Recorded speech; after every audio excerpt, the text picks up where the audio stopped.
दोस्तों, आपके लिए आज एक मौका लाया हूँ मैं कि ये आपके एग्ज़ाम के लिए, आप किसी भी एग्ज़ाम की तैयारी कर रहे हो तो बहुत ही बेनिफिट देगा आपको। तो दोस्तों स्टार्ट करते हैं। प्रिंस सलमी अकबर और मरियम उज़ ज़मानी के तीसरे बेटे जिनका जन्म निम्नलिखित में किस तारीख को हुआ था। तो दोस्तों आपका आंसर देना है इसका, तो दीजिए जब तक मैं आपको बताने वाला हूँ। टाइमर, ठीक है। दोस्तों इसका आंसर है वी। दोस्तों इसका आंसर वी। तो आप अगला क्वेश्चन देखिए। कौन सा कथन 7वीं पंचवर्षीय योजना का सटीक वर्णन करता है। तो दोस्तों अब बताइए, इसका उद्देश्य गरीबी हटाओ गरीबी उन्मूलन अभियान को हासिल करना था। इसने आर्थिक उदारीकरण की अवधारणा को पेश की। इसने आयत प्रतिस्थापन और आत्मनिर्भरता पर ध्यान केंद्रित किया। इसे प्रधानमंत्री, दोस्तों बताओ, आप बताओ। तो दोस्तों इसका ऑप्शन नंबर है बी। ठीक है दोस्तों, आपको सबके समझ में आया होगा। Next question. दोस्तों किस एरो स्पेस निर्माता का मुख्यालय शिकागो, इलिनॉइस, संयुक्त राज्य अमेरिका में स्थित है। दोस्तों बताओ, आपके सामने ऑप्शन है 4 ऑप्शन। दोस्तों बताओ। नहीं है इसका दोस्त बोइंग कंपनी, इसका भी ऑप्शन वी।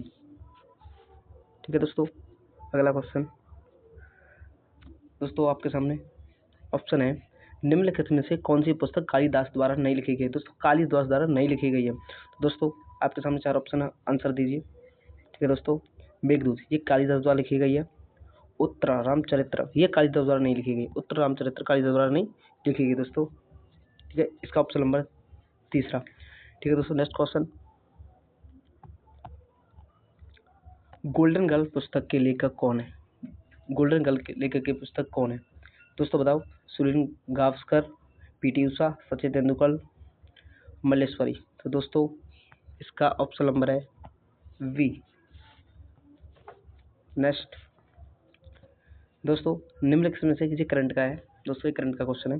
निम्नलिखित में से किसने 15वां पुस्तकालय पुरस्कार विजेता को राष्ट्रीय फ्लोरेंस नाइटिंगेल पुरस्कार प्रदान किया है। तो दोस्तों ये द्रौपदी मुर्मू द्वारा दिया गया है। ठीक है दोस्तों, नेक्स्ट। किस भारतीय एथलीट के नाम से पुरुषों की लंबी कूद स्पर्धा में राष्ट्रीय रिकॉर्ड है और उसने सन 2004 में एथेंस ओलंपिक में भारत का प्रतिनिधित्व किया था। दोस्तों जो सन 2004 में लंबी कूद का प्रतिनिधित्व किया था वो किसने किया था। तो दोस्तों इसका आंसर है ए, अंजू बॉबी जॉर्ज। ठीक है दोस्तों, आपके समझ में आ रहा होगा बेहतर। दोस्तों इसका बताइए, मधुबनी पेंटिंग किस राज्य से संबंधित है। मधुबनी पेंटिंग किस राज्य से संबंधित है। दोस्तों बताओ, आंध्र प्रदेश से है, गुजरात से है, उड़ीसा से है, बिहार से है। तो दोस्तों इसका ऑप्शन नंबर है, आप बताइए। इसका ऑप्शन है 4, बिहार से संबंधित है। दोस्तों बिहार से संबंधित है। आपको सबके समझ में आया होगा। मंदाना पेंटिंग भारत के किस क्षेत्र में मनाई जाती है। दोस्तों मंदाना पेंटिंग किस क्षेत्र में मनाई जाती है, बताइए। पंजाब, हरियाणा, गुजरात, जम्मू और कश्मीर और हिमाचल प्रदेश। तो दोस्तों इसका आंसर है राजस्थान और मध्य प्रदेश। दोस्तों इसका आंसर है राजस्थान और मध्य प्रदेश। आपको सबके समझ में आया होगा। दोस्तों नेक्स्ट करते हैं। भारत का राष्ट्रीय नृत्य मोहिनीअट्टम निम्नलिखित में किस राज्य से संबंधित है।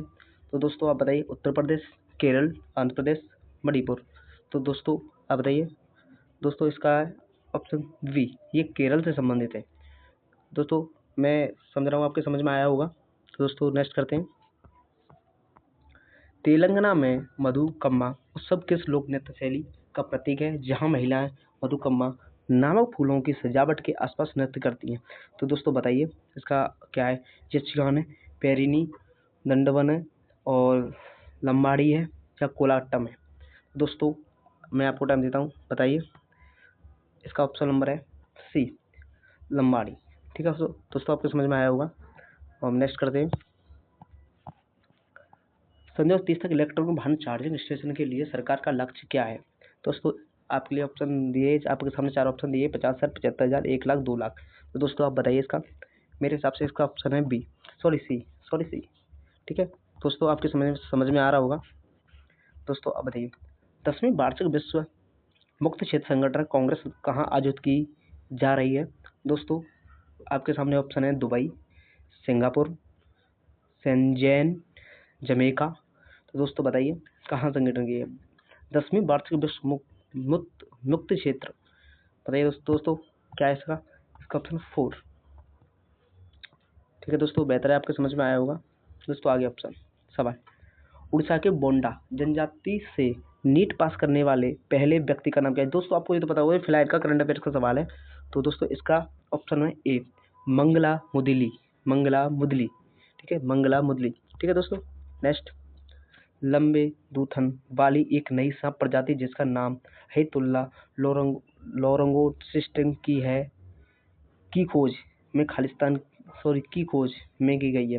दोस्तों कहाँ खोज गई है, ये सांप है हैतुल्ला, ठीक है, इसमें बहुत जहरीला सांप है, वो पुराना सांप है। तो थोड़ा दोस्त बताओ क्या है इसका option number C, Uttar Pradesh, ये उत्तर प्रदेश में खोजा गई है। ठीक है दोस्तों, आगे सवाल, हाल ही में केंद्रीय मंत्रिमंडल द्वारा मंजूरी उस पहल का नाम बताइए जिसका उद्देश्य भारत के मौसम और जलवायु संबंधी विज्ञान को बढ़ावा देना और वायुमंडलीय विज्ञान में क्षमता का तेज से विस्तार करना है।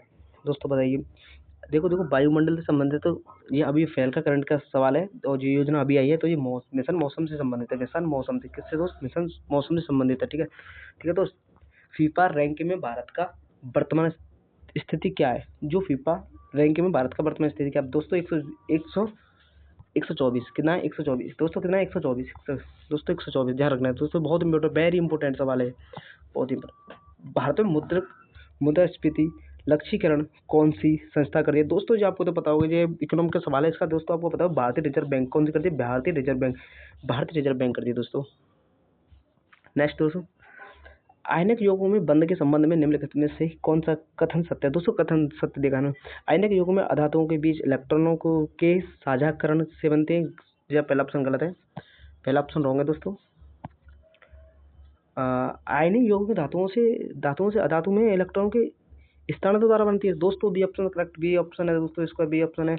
आगे ऑप्शन पढ़ते हैं, आयनिक यौग में धातुओं के बीच सह संयोजक बंधों द्वारा एक साथ बंधे रहते हैं, गलत है, ये भी ऑप्शन गलत है। दोस्तों आपको समझ में आया होगा, मैं नेक्स्ट करता हूँ। दोस्तों इस सवाल का आंसर दीजिए, आपके सामने स्क्रीन पे है दोस्तों, आपको इधर इसका ऐसे ही मात्रा दे रखा है बी ऑप्शन में, बताइए। विद्युत प्रभाव क्या होता है दोस्तों, वोल्टेज, धारिता, चुंबकीय क्षेत्र क्या होता है दोस्तों। विद्युत प्रभाव एम्पियर होता है, एम्पियर देखो पहले का 3 देखिए, 3 7 में दे रखा है दोस्तों। ऐसे सवालों में ऑप्शन से जाएं तो बेहतर होता है, अगर आप ऑप्शन से सॉल्व कर दो तो जल्दी हो जाता है। ठीक है, तो मुझे पता है विद्युत प्रभाव का होता है एम्पियर, एम्पियर चेक करूंगा, वन का तीसरा चेक करूंगा तो वन का तीसरा 2 ऑप्शन 3 ऑप्शन में। ठीक है, अब सेकंड वोल्टेज का क्या होता है दोस्तों, वोल्टेज का होता है वोल्ट, वोल्टेज का होता है वोल्ट, तो मैं चेक करूंगा, हाँ सेकंड का फोर्थ 2 में दे रखा है, 1/4 में दे रखा है दोस्तों। मैं करूँ धारिता का क्या होता है, फेराड होता है दोस्तों, फेराड होता है। और तीसरे का भी दोस्तों ए ऑप्शन, इसका ए ऑप्शन दोस्तों, ए ऑप्शन। ठीक है दोस्तों, आपके बेहतर समझ में आया होगा दोस्तों, ऐसे सवालों को ऑप्शन से सॉल्व किया करो, जल्दी होता है। आगे, राष्ट्रीय राजधानी क्षेत्र दिल्ली के लिए एक विधानसभा और मंत्री परिषद के लिए कौन सा संशोधन अधिनियम प्रदान करता है। दोस्तों बताओ कौन सा अधिनियम प्रदान करता है दिल्ली की राज्य विधानसभा और मंत्री परिषद के लिए। दोस्तों इसका 69। दोस्तों आपको इसके बारे में पता होगा, दोस्तों आपको इसके बारे में पता होगा। राज्य के नीति निर्देशक सिद्धांतों के एक भाग के रूप में अंतर्राष्ट्रीय शांति और सुरक्षा को बढ़ावा देना भारत के संविधान के अनुच्छेद, दोस्तों बताइए भारत के संविधान कौन सा अनुच्छेद में दे रखा है। तो दोस्तों अनुच्छेद 46, अनुच्छेद 39, अनुच्छेद 44। दोस्तों इसका आंसर अनुच्छेद 51 दोस्तों, अनुच्छेद 51। ठीक है दोस्तों, मैं नेक्स्ट करता हूँ। मिट्टी की उर्वरता में सुधार करने और पशुओं के लिए पोषक चारा प्रदान करने के लिए अनाज के साथ अंतर फसल लगाने के लिए कौन सी फलीदार चारा फसल उपयुक्त है। दोस्तों बताओ, बाजरा, नेपियर घास, गिनी घास। दोस्तों आपके सामने ऑप्शन है तो बताइए दोस्तों, इसको लोबिया, इसका ऑप्शन नंबर लोबिया ए। दोस्तों आगे, संतकफू पर्वत शिखर भारत की सीमा और खालिस्तान पर स्थित है। दोस्तों बताइए इसका आंसर क्या है। दोस्तों इसका आंसर नेपाल, ये नेपाल की सीमा पे है। ठीक है दोस्तों, नेपाल की सीमा पे आप, मैं बेहतर है आप ध्यान रखोगे। ठीक है दोस्तों, प्रारंभिक वैदिक काल के दौरान मुख्य व्यवसाय क्या था। दोस्तों मुख्य व्यवसाय क्या है प्रारंभिक वैदिक काल के दौरान, प्रारंभिक कृषि था, व्यापार था, फ्रंटिंग था, नहीं दोस्तों चारण था, जो पशुओं को चराते थे उससे गुजारा करते थे। ठीक है दोस्तों, आपके समझ में आ रहा होगा। नई दिल्ली में माँ मदर नामक पुस्तक का विमोचन किसने किया है। दोस्तों आपको तो ये इसका करंट अफेयर का सवाल है जो फिलहाल में आपको पता हो, केंद्रीय मंत्री अर्जुन राम मेघवाल। ठीक है दोस्तों, ये ठीक है। 27 नवंबर सन 2024 को टोक्यो में आयोजित सामरिक व्यापार और प्रौद्योगिकीय सहित आर्थिक सुरक्षा और भारत जापान वार्ता के उद्घाटन दौर की सह अध्यक्षता किसने की है दोस्तों बताओ।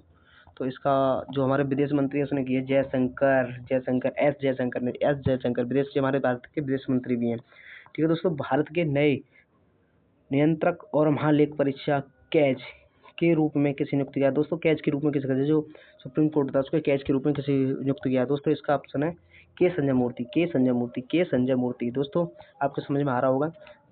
अगला ऑप्शन है, भारत में बाल विवाह की समाप्ति हेतु महिला एवं बाल विकास मंत्रालय द्वारा कौन सी अभियान शुरू किया गया है दोस्तों। कौन सा अभियान शुरू किया? देखो, बाल विवाह मुक्त भारत दोस्तों, बाल विवाह मुक्त भारत। आपके स्क्रीन पर लास्ट सवाल सन 2024 के बुकर पुरस्कार के लिए हमेशा सामंता हार्वी को किस उपन्यास के लिए सम्मानित किया गया है दोस्तों। इसका सवाल दिया आपके समुद्र earth from above, space bound, orbital. इसे ऑर्बिटल के लिए दिया दोस्तों, ऑर्बिटल इसका आंसर ऑर्बिटल। दोस्तों चैनल को सब्सक्राइब करें, लाइक करें और अपने दोस्तों को शेयर करें। ऐसे ही वीडियो देखने के लिए हमारे चैनल को जरूर विजिट करें।